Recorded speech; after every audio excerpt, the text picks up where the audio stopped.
So today we have a Romblog interview with Ethel Brooks. She's one of the most important international Romani activists, a very important historian, and one of our university elite persons of Romani community. Still, dear Ethel, we are very happy that you're doing this interview with us today. And we heard about happenings on your way to Canada for visiting the memorial for 2nd August. Yeah, thank you so much for having me. It's really wonderful to be on Romblog and on Gypsy Radio and Gypsy TV. And Gilda, I'm very happy that to be part of this.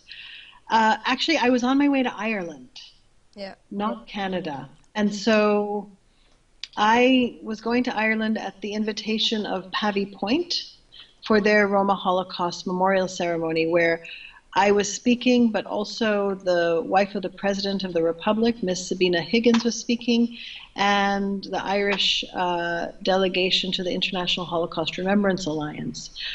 There were, at the ceremony as well, there were a number of Roma young people from across Dublin and various parts of Ireland whose family who had lost family or had ancestors who had been lost in the Holocaust, from deportations to Transnistria or the camps. But you have this really amazing and committed organization, Pavy Point, and then a really kind of very amazing and committed Roma and traveler community in Ireland who put together just a beautiful tribute and a beautiful commemoration to the victims of the Roma victims of the Holocaust.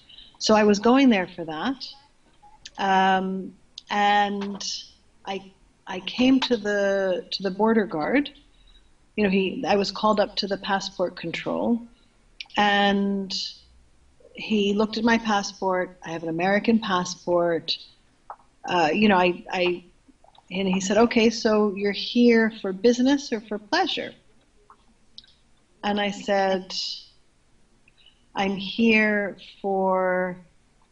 I'm giving a lecture, and I'm here for a ceremony."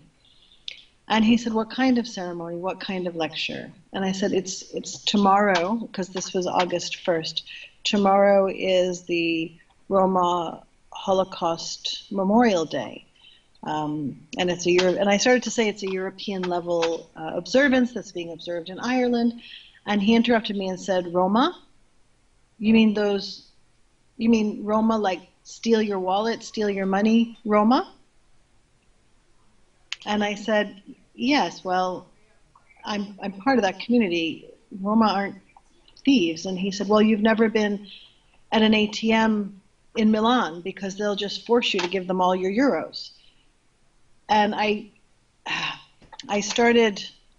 didn't know what to do. I sort of looked at him and I was glaring at him, and I said, "It's really not true." And then he launched in, he talked about, thieving, and then he went to talk about begging, and I couldn't get a word in because he just was going on. And I said, this is just not true, but I'm looking very kind of, I don't know how to say, like sort of angry, but, not trying to deal with him, not very serious. And I was really afraid he wasn't going to stamp my passport as well or let me into the country. So then he said, "And besides this, on March 1st, you may not know this, but suddenly now in Ireland, Roma and travelers have minority status. And that means they're just going to use social welfare, and they're going to take all the social benefits, and they're going to take more from the Irish state than ever before." And at this point, my mouth was like, and I was on the verge of tears, and I didn't know what to do, but he then stamped my passport and let me go. Yep. And I have to say that I came out, and a colleague from Pavy Point had met me at the airport, and and she said, "Oh, how was your flight?" And I told her what had happened, and she said, "Oh, we should denounce this guy. Did you take his name?" And I said, "I didn't see a name. I didn't even think about it. And to be completely honest, we know that this thing happens all the time." Yes. And I said, so for me, it doesn't usually happen from a state official because again, right, because of class, because of my American passport. I don't usually get it when I'm greeting. It has happened actually with state officials. I don't even know why I'm saying that.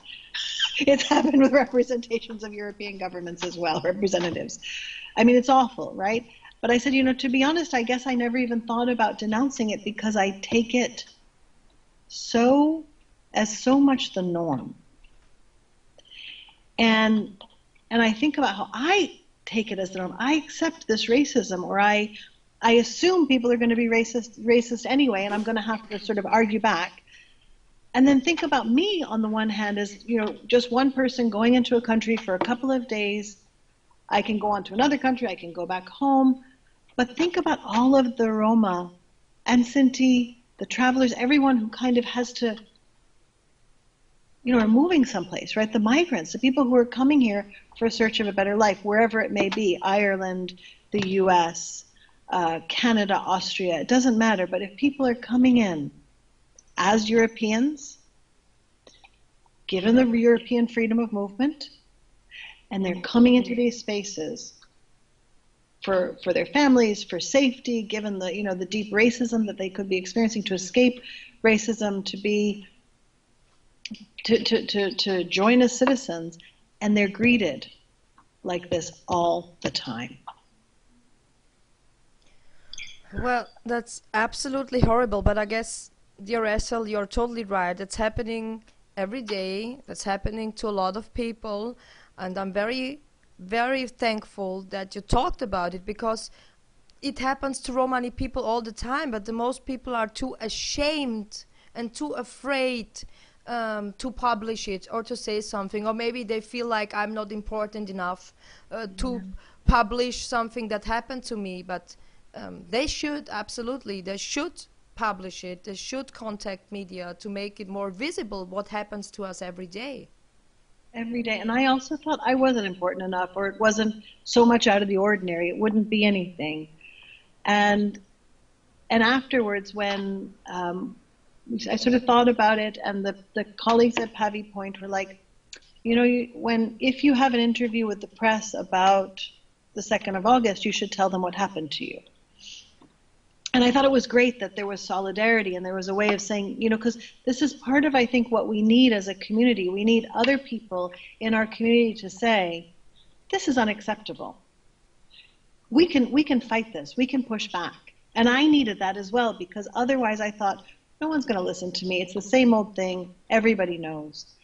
And when I gave a radio interview, a TV interview with RTE, which is the Irish television and then the Irish radio, finally at the end of one of the interviews, once the cameras were off, in passing, someone said, "So how's Ireland?"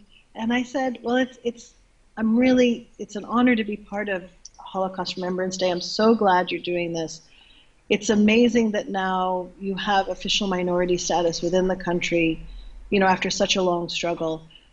But I will say, however, there's so much work, because here's what happened." But this was sort of a casual, conversation.